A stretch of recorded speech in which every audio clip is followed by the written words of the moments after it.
my journey to FST, my journey in FST, especially as they've accompanied me in ministry, has been one that I'm very thankful for, because it's affirmed my own vocation. It's helped me grow in my own vocation. And on a much deeper level, it's allowed me to journey with others. And so I thank you for being here, and I thank you for your support.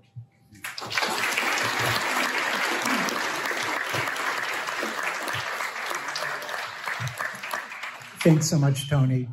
One of the great things and one of the fairly unique things about FST is that we're educating seminarians with both men and lay women in the class. And so as they have their discussions, as they consider all the things, they get to hear the perspective of laymen and especially lay women. And so now I'd like to introduce one of our lay women who's a recent graduate, Carla Perez, and have her share a little bit with us. Thanks. Thank you.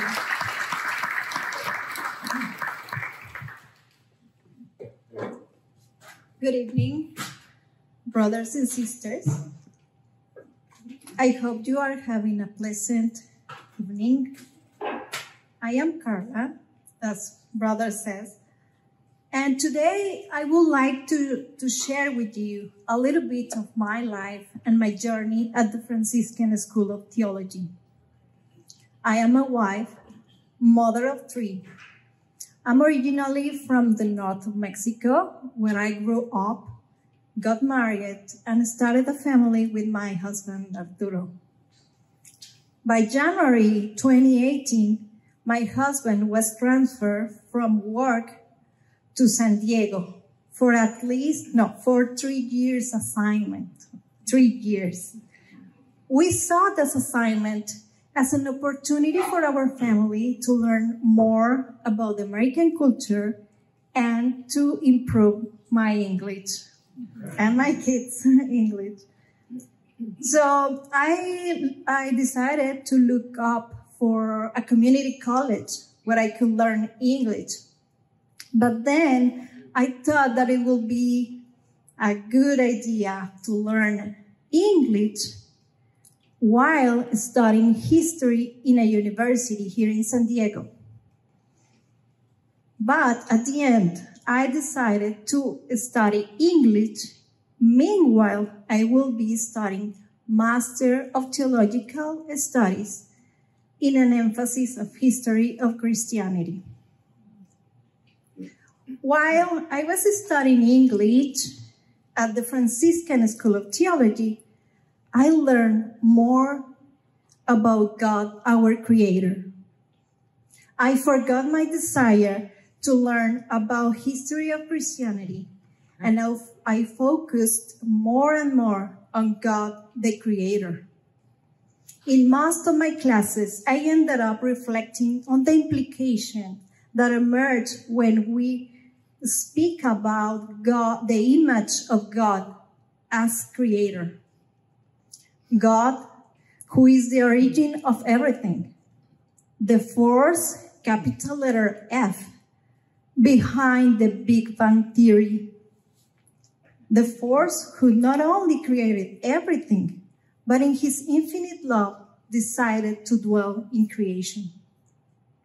These reflections and learnings led me to realize that all creatures, we have an intrinsic value, just for the sole reason of has been created by a supreme being full of love. And for this reason, every creature in the universe must be respected and protected. I also learned that as a human beings, we are called to guard and be custodians of all that has been created. And if we see some injustice or disparities around us, it's because we as humans have failed to take care of everyone. This led me to understand that if God gives me more than others, it is to share it. So I received more information when I was studying. Now it's my responsibility to share it with others. Today, As a bilingual graduate from FST, I am committed to expressing all I learned with my brothers and sisters. Now I share part of my time as a volunteer in the Creation Care Ministry at the Diocese of San Diego and in the Catholic Charities serving in the Refugee Service Center. I am honored to have been invited to participate in the Women's Advisory Committee, a task focused on exploring the question of the role of women in the church leadership today as initiatives as called by Cardinal McElroy, our pastor and bishop. I also give classes at FST for the Hispanic Catholic Ministry certification named Haciendo Caminos, and at the Diocese of San Diego for the Youth Pastoral certification.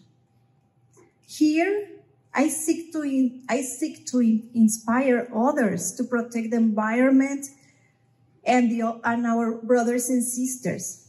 Not because it's fashionable today or moved by the fear of the consequences of damaging the environment or having poor people around us, but inspired by love, the love, following Christ's example, sharing our life and our gifts with others, especially the ones in need. That if we have time to share, we can serve others in need. If we have money, we can share it wisely with those who don't have enough. If we have experience or knowledge, we can also share it. Remember that when it comes to giving, we can never beat God, because in giving is when we receive. Finally, as an alumni, I want to share with you that as an English school, I could say that FST is a good school, but if you are looking to be surrounded by a community of joy and love, with great staff, excellent professors, and kind classmates, and also learn things like God's infinite love, charity, compassion, kinship, solidarity, peace, and joy, I definitely recommend you the Franciscan School of Theology at the University of San Diego. Thank you.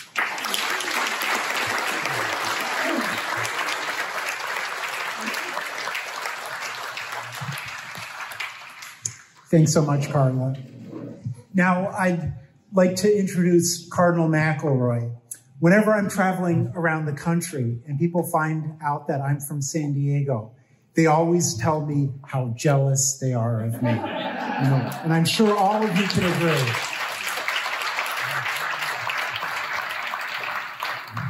I doubt either of us thought we would wind up in San Diego, but Providence has brought us here, and Providence has really allowed Cardinal McElroy to offer just enormous leadership for the church. He's embracing Laudato Si. He's embracing the vision of Pope Francis that I think is bringing hope to so many Catholics.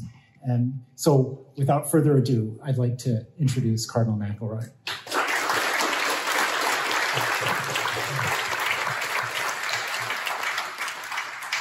When Father Garrett was speaking, he spoke of the journey of the Franciscan school. And being that he is an Old Testament scholar, I will liken it to the journey of the people of Israel. They started out in Santa Barbara, and they were there a while, a long while. And then God led them up to Berkeley, and they were there many fruitful years. And then God led them to Oceanside, where they're kind of on a way stop. And then God led them to San Diego, to the university. And I know that this is the end of their journey, because San Diego is the promised land.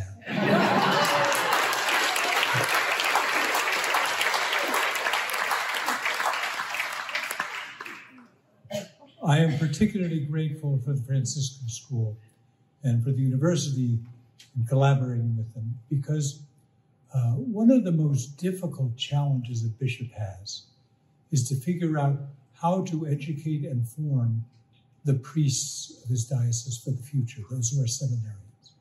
I cannot tell you the amount of discussion that goes on among bishops. What should I do?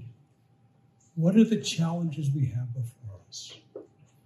Where can we form men who will lead their parishes in a way in keeping with the life of the gospel and the vision Pope Francis is giving to us?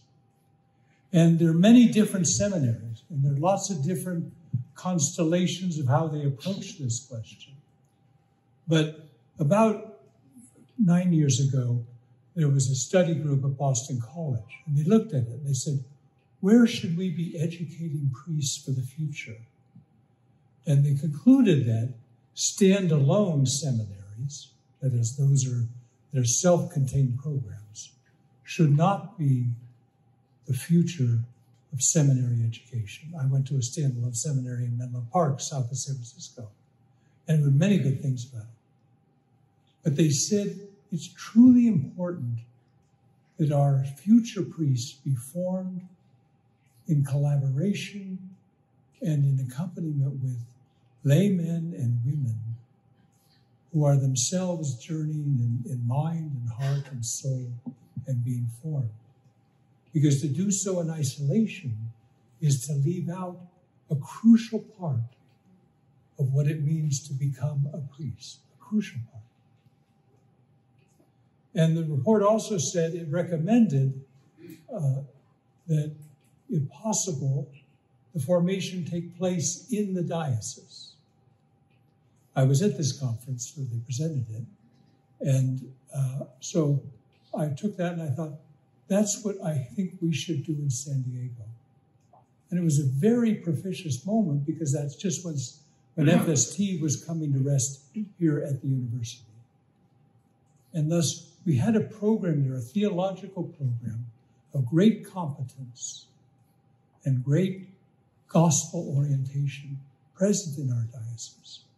So we could bring our seminarians at home and form them with the educational and formal formation parts at the FST, and then within the diocese in our parishes, in our schools, in those institutions which serve the poor and the needy and the marginalized and which educate, so that they are formed among the people they are going to serve. And so that's what we have done. All of our seminarians now, we were lucky in that at the university, we had the remains of the old seminary, which is a series of buildings. So we had a place for formation. That's where Anthony, who did such a great talk today, is there along with the other seminarians. But I cannot thank the Franciscans and the Franciscan School enough for this opportunity to form this local church of San Diego in a way, the priests of the future, to form them in a way which is so consonant with the call of Pope Francis at this moment. And I wouldn't be able to do it otherwise. If FST wasn't here, I'm so pleased that they are here. I'm so pleased at the education that they have given to our seminarians and the interaction they have, not just with the faculty and with the staff, but also with the other students, from which they learn so much. I remember in the first year, one of the students, when they were a group of students, when they were at FST, one of them said to me, we come back for our classes and we're being formed, and we have formation going on, but everybody else has a job. In addition, the lay people have a job they got to do. And it was very edifying, but also challenging to the students to understand that. And to know that those who are educated in FST, so many of them will be working here in the diocese, working alongside the priests of the future. So I am so delighted that FST is here. I'm so delighted with the work they have begun among us here in San Diego for our seminarians, for the future of our local church, but also, as Carla indicated and spoke so eloquently, among the lay people of our parish, to help form educated, knowledgeable, joyous, faith-filled lay people. What a great gift to this church of San Diego. About a year ago, I was on I will say this, it was a Jesuit podcast, so I will say that. And they asked me at the end of it, it was oriented toward young people. So they said, if you could canonize one person, who would you pick? Now, I said, the first thought was, I said, Thea Bowman. You know, we need an African American saint. And there are a lot of them that we can choose. There's some really good ones we could choose from. And hopefully that will happen. But she had such joy and made such an impact on people. But then I said, no, in addition to that, though, if I could have another saint, I said, I would canonize St. Francis again. Because I said, he to me is the most, other than the Blessed Mother, the most powerful prison of what sainthood means, particularly in our place here in California and in our own age. You know, that he was such a figure of reconciliation and peace and reaching out to people, and such a figure of watching out for the poor and the marginalized, embracing them, and all those who are rejected. And the beauty of creation, how he understood that instinctively and lived that out. And how he was like Christ, you know, looking to people first. What is the goodness that is present there? Not what are the flaws that are there. And so I am enormously grateful for the Franciscan School, for all the competence they bring, the knowledge, the skills, the dedication, the love, the compassion, the joy, but particularly for bringing the spirit of St. Francis into our local church and making it such a beacon of what we are called to be and what we can be at our best. And for that, I am immensely grateful. And I urge you to support it every possible way you can, this wonderful work. Thank you.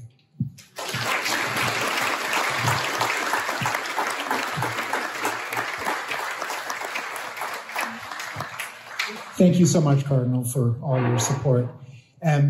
Mo reminded me before we finish that we can go up to the second floor. There's lots of art to see there. There's lots of food to eat here. And we'll be free to kind of roam around till 8 o'clock. So I invite you to enjoy each other and all the museum. Thank you so much for being here with us this evening.